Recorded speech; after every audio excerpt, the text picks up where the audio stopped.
Masihkah kau ingat waktu di desa? Selamat pagi semuanya. Kembali lagi bersama kami dari Seminar Diaspora Batu Raja. Nah, sekarang kami akan saling men-sharingkan sekaligus menceritakan kepada teman-teman semuanya tentang sejarah paroki kami, yaitu paroki Santo Petrus dan Paulus Batu Raja. Nah, sebelum kita masuk ke pembahasan kita kali ini, maka kita lihat terlebih dahulu profil dari gereja Santo Petrus dan Paulus Batu Raja.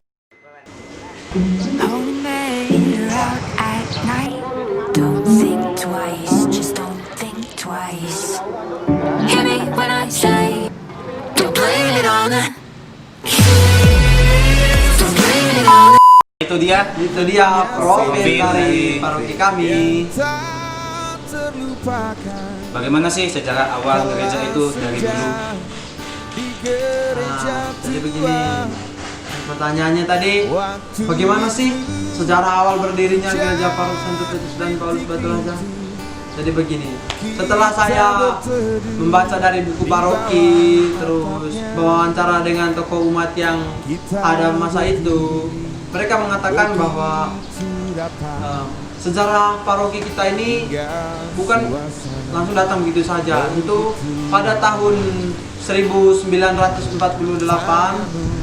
gereja ini hadir di sini. Pertama-tama yaitu kehadiran Panti Asuhan Rumah Yusuf yang waktu itu datang pertama kali, yang langsung dipimpin oleh Pastor Burs SCY. Itu adalah salah satu pastor yang paling pertama datang ke Tanah Misi Batu Raja ini. Nah, di mana beliau itu memimpin Panti Asuhan Rumah Yusuf. Nah, di sana pada tahun itu dia tuh hadir, lalu memulai karyanya itu untuk mengembangkan gereja Santo Petrus dan Paulus Batu Raja. Begitu. Mereka pertama mengembangkannya itu bukan langsung begitu saja membaca Injil terus langsung umat terima gitu. Mereka mewartakan dan membentuk gereja ini melalui karya-karya misi mereka, yaitu melalui karya di bidang pendidikan dan di bidang kesehatan. Nah, di bidang pendidikan itu kita lihat dulu kan panti asuhan itu mendidik anak-anak gitu. Lalu yang di bidang kesehatan itu dari kongregasi suster-suster Franciskanes Pringsewu atau sekarang dinama FSGM. Jadi kedua kongregasi ini saling bekerja sama untuk mewartakan Injil Tuhan, sehingga lambat laun di Batu Raja ini ada umat-umat gitu yang mulai mengikut itu karena pewartaan mereka. Jadi orang mulai tertarik masuk Katolik, masuk satu-satu dibaptis, terus masuk begitu sampai sekarang begitu. Itu teman-teman sejarahnya, itu kehadirannya dan seperti apa mereka cara mengembangkannya itu. Tadi kan sudah dibahas mengenai sejarahnya. Nah, pada saat itu kan gereja kita kan dibangun di tengah mayoritas agama lain. Nah, bagaimana sih tanggapan umat-umat yang ada di sekitar lingkup gereja itu? Apakah ada yang setuju? Apakah ada yang menantang atau gimana? Oh iya, dari sumber-sumber yang saya dapatkan mengatakan begini. Waktu gereja ini dibangun itu tentu di setiap perbuatan kita itu pasti ada saja, ada yang suka, pasti ada yang tidak suka. Nah, waktu itu saya di sini saya akan menjelaskan permasalahannya saja. Nah, waktu gereja kita ini datang pertama kali itu atau dibangun itu tentu dengan umat sekitar tidak diterima begitu saja. Pasti ada ya umat yang tidak setuju dengan kehadiran gereja di sini.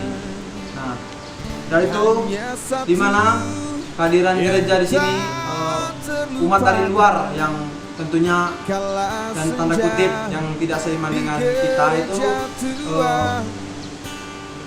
menolak kehadiran gereja begitu. Lalu ada juga gerakan kami pada waktu itu, yang dimana masa-masa pemberontakan dulu, pas setelah gerakan G30 SPKI itu ada gerakan-gerakan seperti gerakan mahasiswa gitu.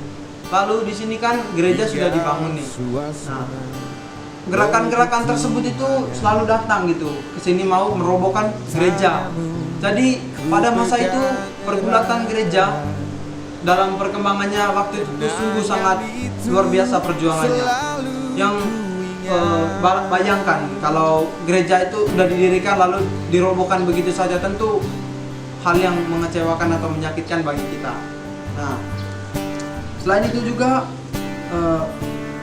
kalau masalah dari dalam gereja itu sendiri, yaitu kendala ekonomi, yang dimana waktu itu keadaan ekonomi paroki kita itu masih istilahnya sudah mencapai kekrisisan gitulah, dimana untuk membeli barang-barang itu sudah mulai susah, terutama bahan-bahan untuk pembangunan seperti semen, pasir, batu, segala macamnya untuk pembangunan itu serba terbatas. Jadi di sana gereja sudah mulai rasa-rasa kurang mampu gitu. Jadi ada perjuangan-perjuangan untuk membuat gereja itu agar tetap bisa berdiri dengan lancar. Selain itu juga di Batu Raja sini waktu itu pembangunan itu tukangnya itu kurang dikasih, istilahnya itu kekurangan pangan untuk mereka konsumsi para tukang, sehingga waktu itu sesuai dengan seperti yang dikatakan oleh narasumber kami itu menyatakan ada tukang yang pingsan karena waktu itu nggak makan, karena memang waktu itu krisis sekali. Kita tahu kalau waktu itu apalagi habis pemberontakan itu kan pasti terjadi kekrisisan yang begitu luar biasa. Jadi begitu respon-respon umatnya itu, ada yang setuju, ada yang tidak setuju begitu. Yang tidak setuju tadi ingin melempar dan ingin merobohkan gereja begitu. Tapi syukurnya dari umat kita atau pastornya nggak ada yang menjadi korban di sana. Sana mereka, meskipun mereka tiap malam menjaga itu gereja agar orang lain itu tidak bisa masuk untuk merobohkan bangunan gereja gitu. Bercanda bersama. Nah, bagaimana perkembangan umat pada saat itu, dan siapa saja perintis-perintisnya mulai dari awal berdirinya gereja kita ini? Apakah gereja sedang direnovasi atau belum? Oh iya. Untuk tokoh-tokoh perintis itu pasti ada, karena di mana-mana untuk membentuk suatu itu pasti di dalamnya ada tokoh-tokoh yang berperan di dalamnya, yang memperjuangkannya dan mempertahankannya gitu. Nah, jadi paroki kita ini tokoh-tokoh pejuangnya itu atau tokoh-tokoh perintis pertamanya itu, yang pertama adalah Pastor Boris SCY yang diutus oleh Monsignor Michael Hort SCY, Uskup Agung Palembang, untuk berkarya atau bermisi di kota Batu Raja. Nah, di sini dia pertama-tama datang membawa panti asuhan tadi.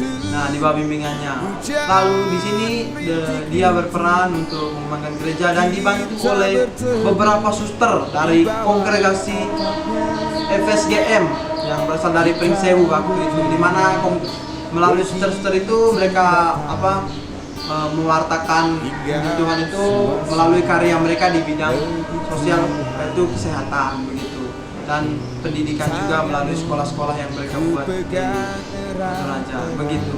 Dan biar lebih jelas, inilah tokoh-tokohnya, lihat di gambar ini, tokoh-tokohnya itu dilampirkan, dan beberapa tokoh umat di sana yang waktu itu menjadi bagian dari pembangunan gereja gitu.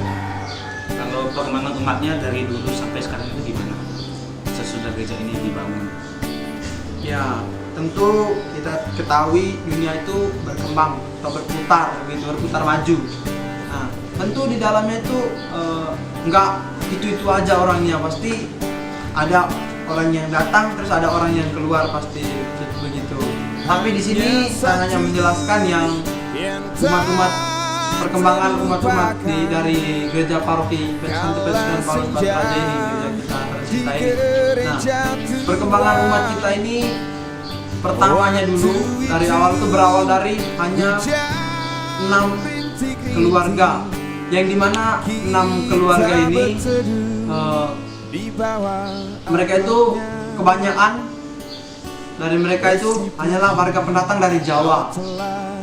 Ada 1-2 orang yang hanya memang benar-benar warga asli sini yang sudah lama menetap sini, tapi yang lainnya itu pendatang dari Jawa sana yang ke Batu Raja ini. Nah, terus perkembangannya itu sangat pesat kalau menurut saya dan menurut apa yang saya beritakan, yang saya dapatkan dari narasumber yang telah diwawancarakan, di mana umat-umat itu mungkin orang-orang luar sana yang waktu itu melihat romo kita, melihat suster kita yang mewartakan sabda Tuhan itu melalui karya-karya mereka itu menarik gitu, dan menyadari bahwa itu adalah jalan yang benar menurut mereka. Lalu mereka mulai datang gitu kepada romonya untuk dibaptis, untuk jadi Katolik. Terus berkembang terus pas habis itu berkembang, bukan hanya umatnya berkembang, bangunannya juga berkembang. Kita lihat pada masa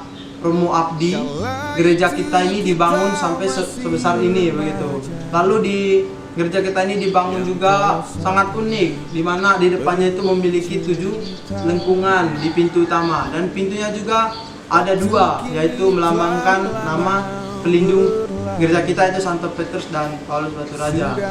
Lalu makna dari lengkungan itu, 7 lengkungan di depan gereja itu, yang pertama itu maknanya melambangkan 7 sakramen yang ada dalam gereja Katolik, seperti sakramen baptis, sakramen krisma, minyak suci, dan sakramen yang lainnya. Lalu yang makna yang kedua itu adalah melambangkan 7 pahlawan revolusi Indonesia yang meninggal, yang pada saat gerakan G30 SPK itu begitu.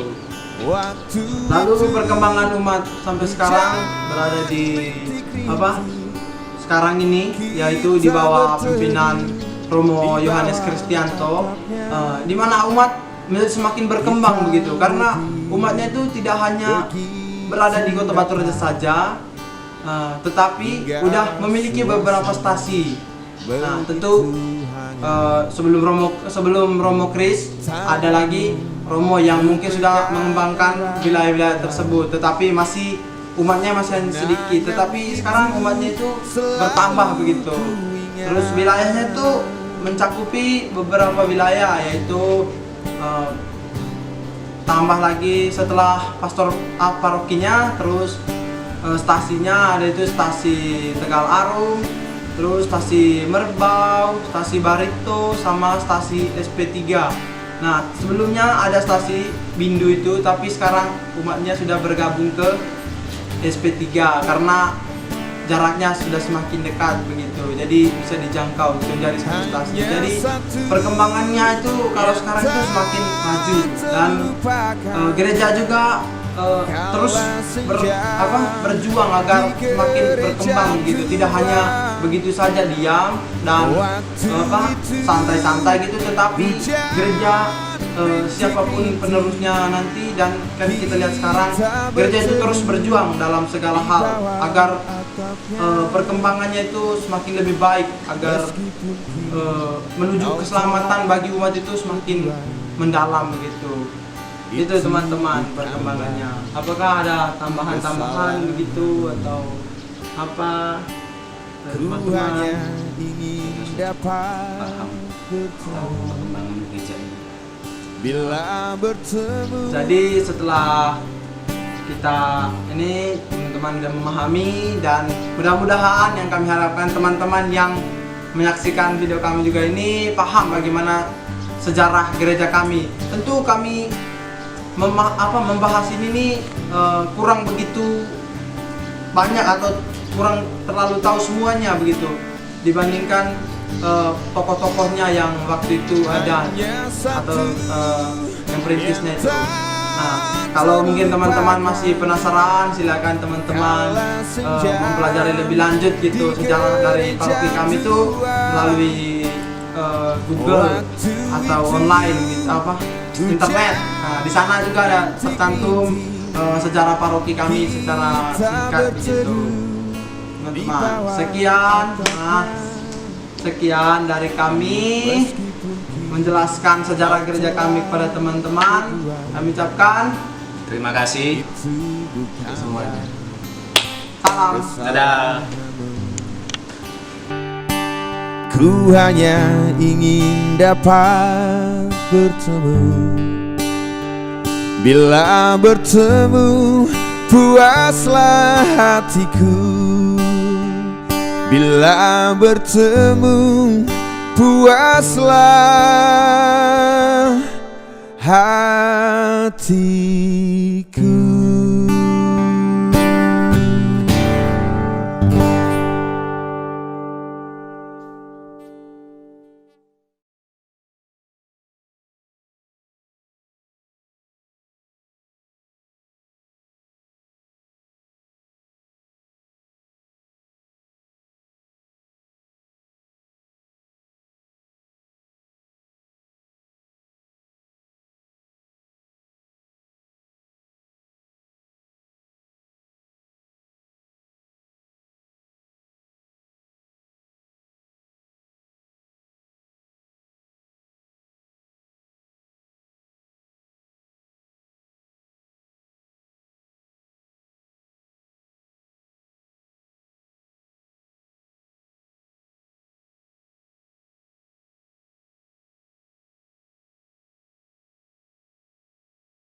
One, oke.